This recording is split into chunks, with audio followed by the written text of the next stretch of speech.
again with more Tuesday tips for leaders of volunteers. And this week, the tips apply to not only people working in volunteer services, but really anybody in a nonprofit organization or government agency who wants to ride that pipeline into a free public service announcement on your local radio station or even public television station might take a PSA or a quick recording on video. So I'm going to concentrate on the radio aspect of this because that's usually the easiest thing to do.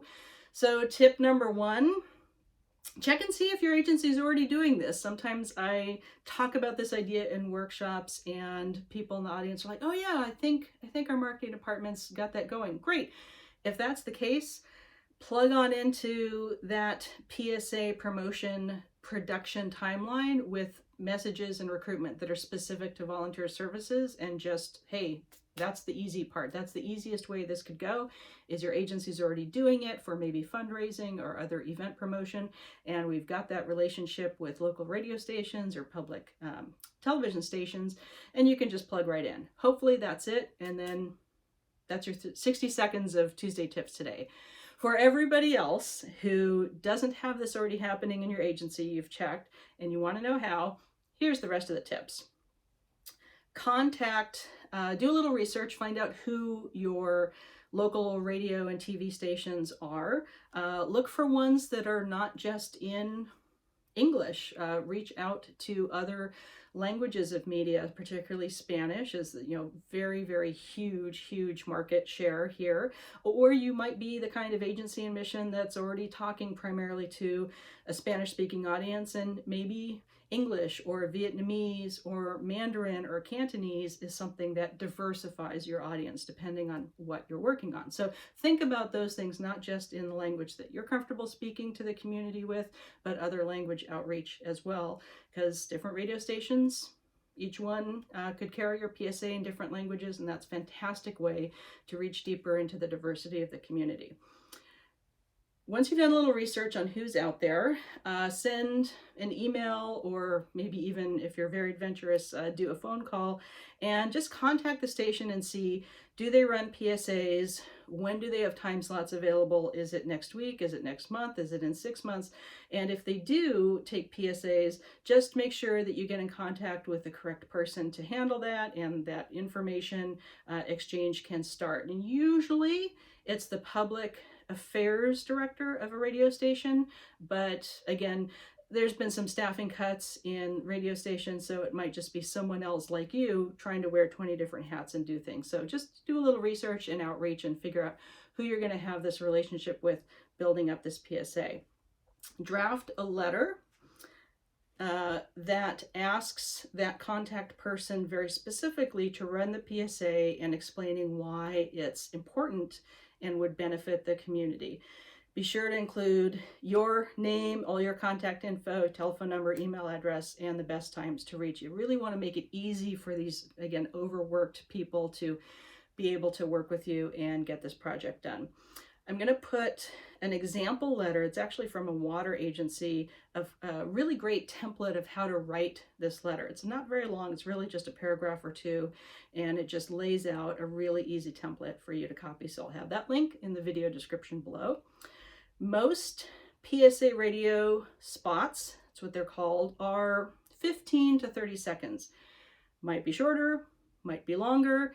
Ideally, maybe you can help set up a 5 or 10 minute interview, or a few minutes of a piece interviewing someone from your agency, whether that's done in the radio station studio or something that you record and send into them. But again, just check with the person at the station of what kind of file formats, length, any other technical details you need to get the PSA done. If you do not have the skill yourself to do podcasts and microphones and recordings and things like that, you probably have somebody in your volunteer talent pool or other staff members or someone that somebody knows that does have that skill. Podcasting is hugely popular for just about everybody to do these days. So you'll probably be able to find the expertise on what kind of microphone to use, file compression, how to record it, stuff like that within your talent pool that you have within your agency. And if not, reach out to local colleges and universities, to their media departments, and turn it into a special project volunteer thing that becomes a project that's specifically led by this talent, and hopefully can be an ongoing promotional project for you to do. And that's nice, a good new little thing, shiny thing to show to the bosses and everybody else how effective you are in your job with volunteer services. Create PSAs. Typically, the radio stations are going to ask for an MP3 or a WAV file. And again, just make sure you get all of the technical stuff clarified in letters or emails back and forth with each other, so that it's really easy handoff. If they want you to record it yourself and just email them a sound file and a script of what you're saying, that's the most common thing to do. And they can either have their on-air talent read the script themselves sometimes, or they can just play that PSA recording that you've done with your agency on the air on their station. It just depends. People prefer different things. I've worked with stations that have wanted to do the recording of the PSA in their own studios to have that kind of quality control. It doesn't work, unfortunately, to just record stuff on your phone. Smartphones are great, but usually do need some sort of specialized microphone or recording equipment or digital audio workstation, DAW, that kind of computer program. That's really going to get the best results. So don't be too surprised if there's an invitation to come to the station and record the PSA. And again, maybe this turns into an even greater opportunity to have an official spokesperson from the agency, if that's not you, be on the air and have a longer interview for 2 minutes, 3 minutes, 5 minutes. Can make a huge impact in the community to get that earned media out there. So once you've figured out who's going to record what and where and how, if it turns out that you're sending them audio file and script, that's great. Then send a follow-up thank you. If you know what date it's supposed to be on the air, that's ideal. If you're not sure when it's going into rotation and suddenly someone reports that they heard it on the radio, that's great. Just follow up, as we usually do as leaders of volunteers. We're really good at gratitude and thanking people for their work. A really nice thank you letter, and that again establishes and hopefully strengthens this community engagement relationship, this media relationship that could become very, very important and beneficial to your agency and the community going forward. Most radio stations also work with the Ad Council. So I'm going to put a link that's all about how the Ad Council does PSAs, help streamline the process.